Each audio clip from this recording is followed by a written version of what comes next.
오늘 우리가 보게 되는 말씀은 예레미야서 33장 말씀입니다.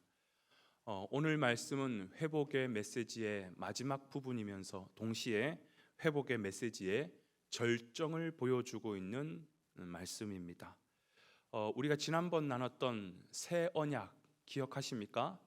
너희 선조들과 맺은 그 언약 말고 너희와 새 언약을 맺을 것이다. 나는 이 새 언약으로 반드시 너희들을 회복시킬 것이다. 앞에서 말씀하셨죠. 바로 이 새 언약, 은혜 언약이라고도 표현할 수 있는 이 새 언약의 구체적인 하나님의 계획을 우리 가운데 말씀하고 있는 본문입니다. 사실 모든 선지서는요, 크게 두 가지의 메시지로 되어 있습니다. 하나는 심판과 또 하나는 회복이라고 하는 메시지죠.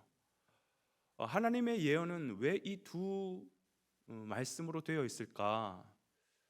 여러분, 우리가 사람의 성품이 어떠한지를 알기 위해서는요, 그 사람이 평소에 어떤 말을 하는지를 알면 그 사람의 성품이 어떤지를 알 수 있게 되죠.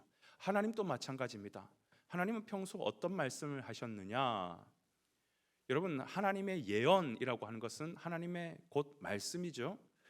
그런데 이 예언의 말씀이 두 가지의 메시지로 되어 있다라고 하는 이 말은 하나님의 성품은 이 두 가지로 되어 있다라고 표현할 수 있는 것입니다. 다시 말하면 하나님의 성품은 심판으로 대표되어지는 공의라고 하는 속성 한 가지와 그리고 회복으로 대표되어지는 사랑이라고 하는 성품, 이 두 가지의 성품으로 되어 있다라는 것입니다. 그런데 이 공의와 사랑이라고 하는 것은 이렇게 따로따로의 개념이 아니라 하나의 개념이에요. 한 분 하나님 안에서 나오는 하나의 성품이라는 것입니다. 다시 말하면 하나님의 공의의 속성, 성품 이렇게 얘기할 때 공의만 있는 공의가 아니에요. 하나님의 공의는 사랑이 함께 따라오는 공의예요. 사랑으로 말미암는 공의라는 것입니다. 만약 하나님의 공의가 사랑이 없이 그냥 공의만 있는 공의다라고 한다면 하나님 무섭죠. 두렵습니다. 그 앞에서 실수할까 봐 덜덜덜 떨면서 우리는 살겠죠. 그러나 하나님은 공의라는 그 이름으로 우리를 징계하시고 벌하시고 우리를 죽이시고 그런 폭군이 아니세요. 하나님의 공의는요, 항상 사랑이 따라오는, 사랑이 기반이 되는 공의라는 것입니다. 그래서 우리를 때로는 징계하시고 훈계하실 때도 항상 그 마음에는 우리를 사랑하시기 때문에, 우리가 사탄의 밥이 되어서 완전히 멸절당하는 것을 원치 않으시기 때문에 우리에게 때로는 훈계하시면서 때로는 우리를 징계하시면서 공의로 인도하시는 것이죠. 그런데 만약에 저의 아들 우진이가 아빠가 뭔가 이렇게 말을 했고 지적을 했는데 안 고치고 계속 그렇게 행동한다?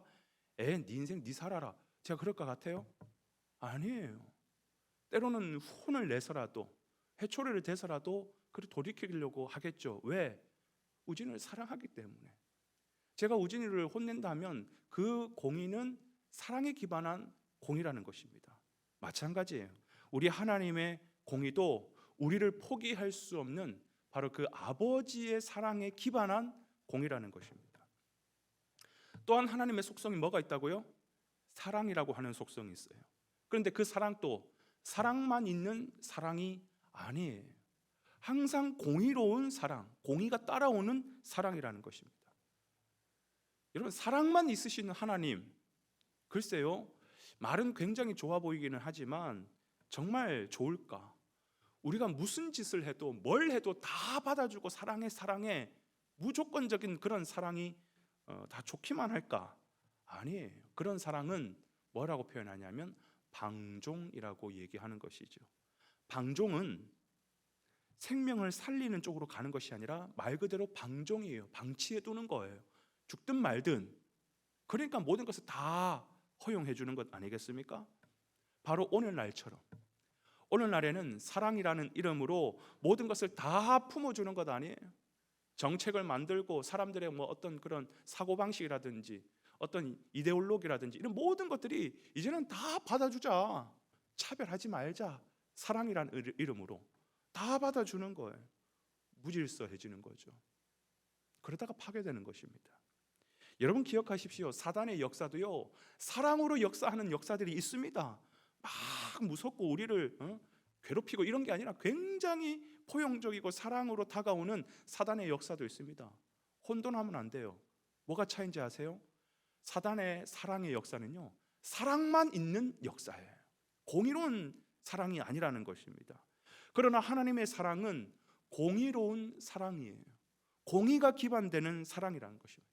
아닌 것은 반드시 심판해서라도 고쳐서라도 진정한 정의만을 사랑하는 그 사랑, 그게 공의로운 사랑이라는 것이에요. 결국 하나님의 속성은 이렇게 공의와 사랑이 딱 붙어가지고 함께 가게 되는데, 결과적으로 한번 보실까요? 결과적으로 우리를 살리는 쪽으로 가십니까? 아니면 그래서 우리를 죽이는 쪽으로 가십니까? 우리를 살리는 쪽으로 간단 말이에요.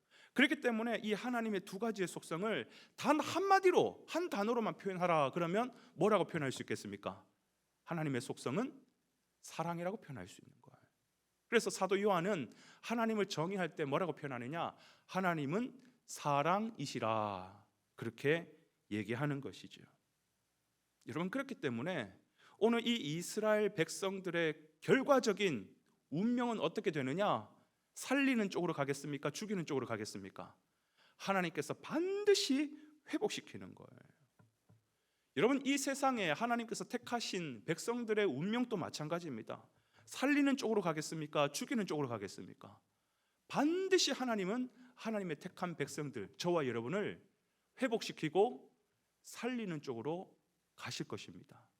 그래서 오늘 본문은 새 언약의 마지막 절정으로 우리에게 그 핵심을 보여주는 거죠. 이 새 언약의 핵심을 내가 너희에게 선포할 텐데 그 핵심 붙잡아라. 그러면 너희가 살 것이다. 공의가 기반된 사랑을 우리에게 선포하면서 결국은 우리를 살리는 쪽으로, 회복시키는 쪽으로 말씀하고 있는 거예요. 여러분, 이 새 언약의 실체, 이 새 언약의 핵심이 뭡니까? 바로 오늘 우리 본문 15절에 나와 있죠. 제가 한번 읽어보겠습니다. 그날 그때에 내가 다윗에게서 한 공의로운 가지가 나게 하리니 그가 이 땅에 정의와 공의를 실행할 것이라. 다윗의 가문에서 한 공의로운 가지가 나오신대요. 그분이 누구죠? 예수 그리스도. 바로 하나님의 새 언약의 실체는 예수 그리스도였다라는 것입니다. 나는 너희를 살릴 수 있는 모든 계획을 가지고 있어. 나는 너희들을 살릴 수 있는 그 새 언약 핵심 키를 알고 있어. 그러면서 예수 그리스도를 우리 가운데 알려주시는 거예요. 하나님에게 정답이 있기 때문에 하나님은 당당하게 오늘 본문을 시작할 때 뭐라고 얘기합니까? 여러분이 너무나도 사랑하시는 말씀이죠. 너는 내게 부르짖으라, 내가 너에게 응답하겠고 너가 알지 못하는 크고 은밀한 일을 내가 너에게 알리리라. 나에게는 너를 살릴 수 있는 핵심이 있어. 너를 살릴 수 있는 열쇠가 있어. 그러니까 너는 내게 부르짖기만 하면 돼. 주님께서 당당하게 말씀하시는 거예요. 여러분, 만약에 하나님께 이 죽음의 문제를 해결할 수 있고 우리를 살릴 수 있는 그 답이 없으시다면 이렇게 당당하게 나를 찾아라, 부르짖으라 그렇게 얘기할 수 있겠습니까? 여러분, 신앙생활은요 복잡한 게 아닙니다. 새 언약의 실체이신 오늘 우리에게 구약 시대임에도 불구하고 이미 말씀해주고 계시잖아요. 새 언약의 실체이신 공의로운 가지, 즉 예수 그리스도를 붙잡고 날마다 하나님 앞에 부르짖으며 그분 앞에 나아가는 것. 여러분, 이게 신앙생활이에요. 뭐 이게 맞나 저게 맞나 뭘 어떻게 해. 여러분, 어렵게 생각하지 마시고 예수 그리스도를 붙잡고 오늘 이 새벽처럼 날마다 하나님 앞에 부르짖고 나아가고 그게 신앙생활이에요. 우리가 너무 신앙생활을 복잡하게 할 필요가 없습니다. 신앙생활은 심플한 거예요. 예수님 붙잡으시고 누가 뭐라 그러든 주님 앞에 날마다 부르짖으면서 하나님께서 알려주시고 깨닫게 해주시는 그 말씀대로 순종하고 나아가는 그런 심플 라이프, 심플한 신앙생활이 되시기를 주님의 이름으로 축원을 드립니다.